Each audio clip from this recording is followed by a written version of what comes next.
खेसारी लाल यादव इन दिनों काफ़ी ज़्यादा बेहतरीन गाने निकाल रहे हैं।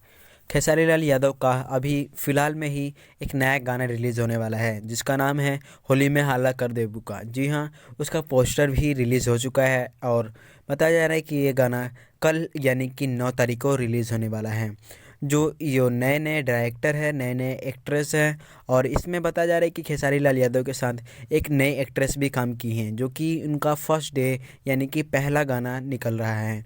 बताया जा रहा है कि खेसारी लाल यादव इसमें काफ़ी ज़्यादा बेहतरीन एक्टिंग और रोल भी किए हैं और रंग दे बसंती चोला के पहले ये जो गाना रिलीज़ हो रहा है तो काफ़ी ज़्यादा बेहतरीन और काफ़ी ज़्यादा अच्छे अच्छे प्रोड्यूसर इस गाने में काम किए हैं।